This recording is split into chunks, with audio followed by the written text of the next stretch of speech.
Good morning all of you. Welcome again in Hindi class. तो बच्चों, हमारी जो वसंत की बुक है उसके 4 चैप्टर हमारे कंप्लीट हो चुके हैं और आज हम शुरू करेंगे हमारी व्याकरण। ठीक है, व्याकरण। तो व्याकरण में हमारा जो फर्स्ट टॉपिक आता है सबसे पहले वह कौन सा होता है? भाषा का, यानी कि लैंग्वेज। ठीक है, तो आज हम क्या करेंगे? भाषा करेंगे। ठीक है, भाषा के बारे में पढ़ेंगे। तो भाषा होती क्या है? तो बेटा देखो, आप जैसे हमारी डेली लाइफ में हम घर में होते हैं, स्कूल में होते हैं, कहीं प्लेग्राउंड में हैं, मार्केट गए हैं, कहीं पर भी हम गए होते हैं तो अनेक लोगों के संपर्क में हम आते हैं, बहुत सारे लोगों से हम मिलते हैं। ठीक है, उनकी बातें हम सुनते हैं, अपनी बातें उनको बताते हैं। ठीक है, तो ये सब हम किसके द्वारा करते हैं? भाषा के द्वारा करते हैं। ठीक है, अगर हमें कोई भाषा ही नहीं आएगी तो हम क्या अपने विचारों का आदान प्रदान कर पाएंगे? नहीं कर पाएंगे ना। जैसे कोई अपनी हिंदी भाषा में करता है विचारों का आदान प्रदान, कोई गुजराती में करता है, पंजाबी में करता है। ठीक है, और भी बहुत सारी भाषाएं हैं। ठीक है, सभी की मतलब अपनी अपनी होती है और वे अपनी अपनी भाषाओं में अपने विचारों का आदान प्रदान करते हैं। ठीक है, यहाँ तक कि जो जानवर होते हैं उनकी भी अपनी एक भाषा होती है। ठीक है, होती है ना। जैसे आपने सुना होगा, जो कुत्ता होता है वो क्या करता है? भौं भौं करता है ना। बिल्ली क्या करती है? म्याऊं म्याऊं करती है। तो यहाँ पर मतलब हर एक जानवर की भी अपनी अपनी आवाज़ है, अपनी अपनी भाषा है और उसी भाषा में वो अपने विचारों का आदान प्रदान करते हैं। तो इस प्रकार से क्या हो गया? भाषा भी विचारों को आदान प्रदान करने का माध्यम हो गया।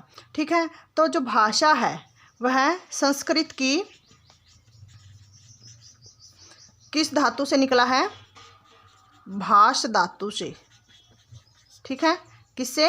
भाष धातु से, जिसका मतलब क्या होता है? इसका अर्थ होता है बेटा बोलना।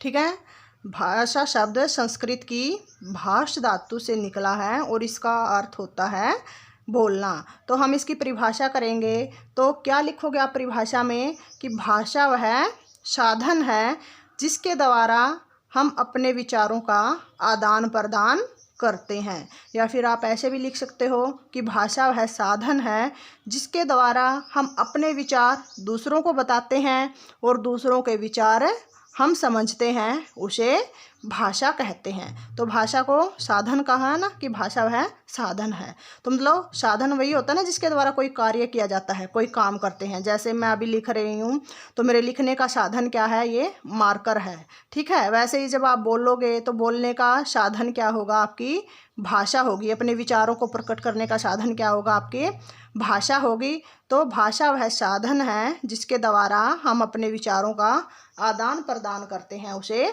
भाषा कहते हैं। आगे करते हैं हम बेटा भाषा के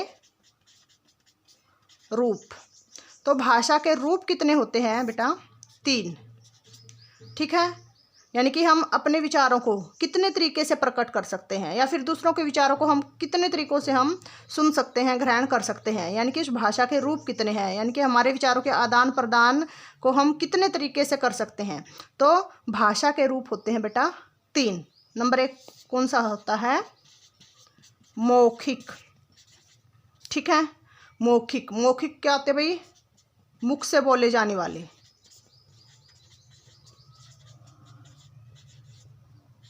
मुख से बोली गई भाषा। ठीक है, मुख से बोली गई भाषा। ठीक है, मौखिक। नंबर 2 कौन सी होती है? लिखित। लिखित क्या होती है? लिखी गई भाषा। ठीक है,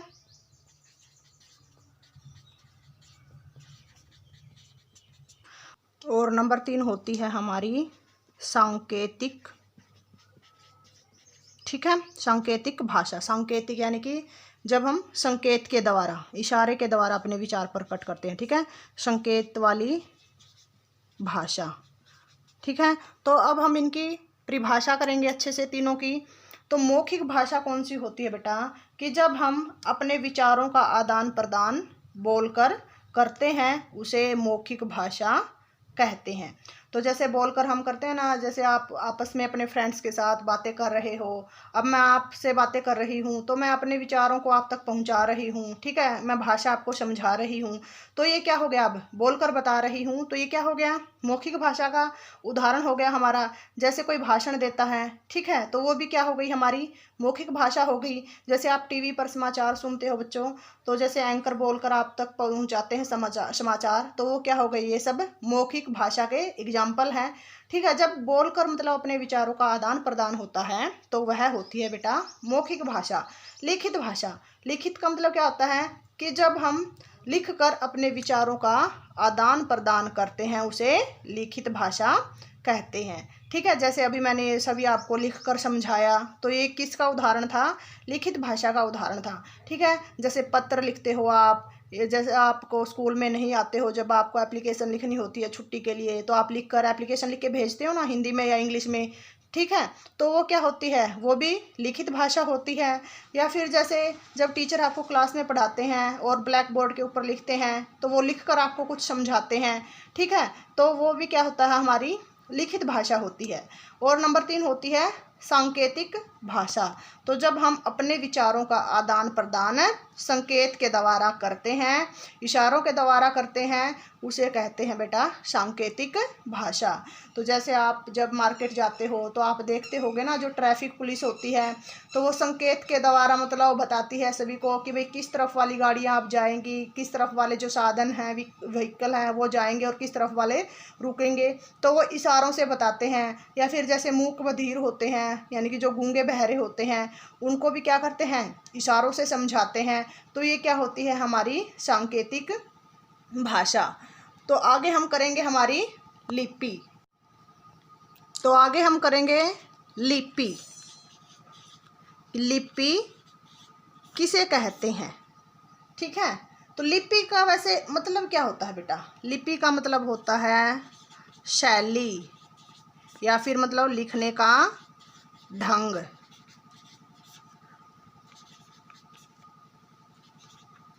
ठीक है, लिखने का ढंग, लिखने का तरीका, यानी कि कोई भी भाषा जब आप लिखते हो तो उसको लिखने का ढंग क्या है, ठीक है, किस तरीके से लिखते हो, किस शैली में वह लिखी जाती है। तो जैसे हमारी भाषा कौन सी है, हम कौन सी भाषा बोलते हैं बेटा, हिंदी भाषा बोलते हैं ना।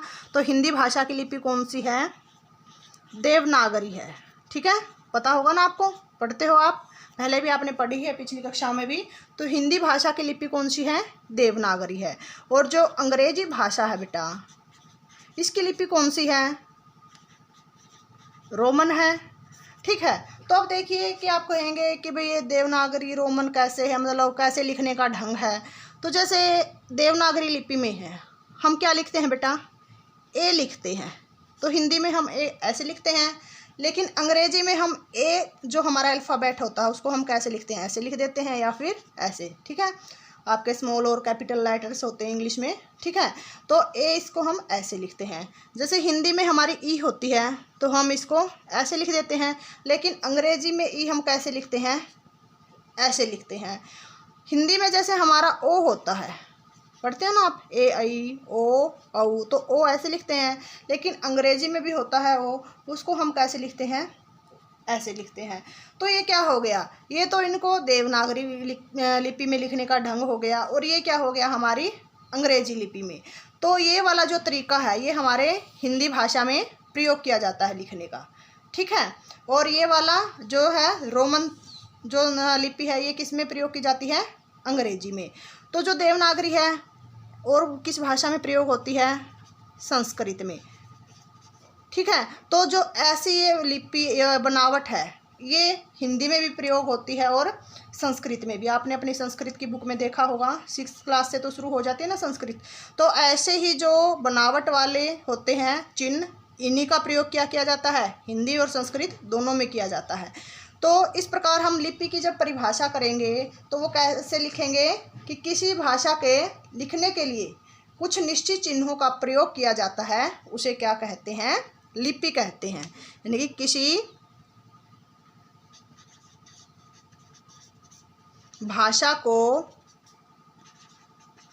लिखने के लिए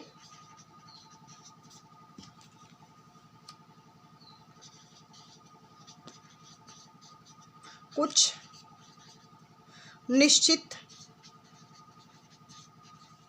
चिन्हों का प्रयोग किया जाता है,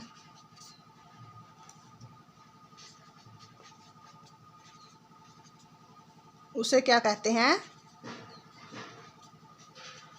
लिपि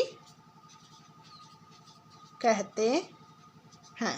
ठीक है, तो किसी भाषा को लिखने के लिए कुछ निश्चित चिन्हों का प्रयोग किया जाता है और उन्हीं चिन्हों को हम क्या कहते हैं?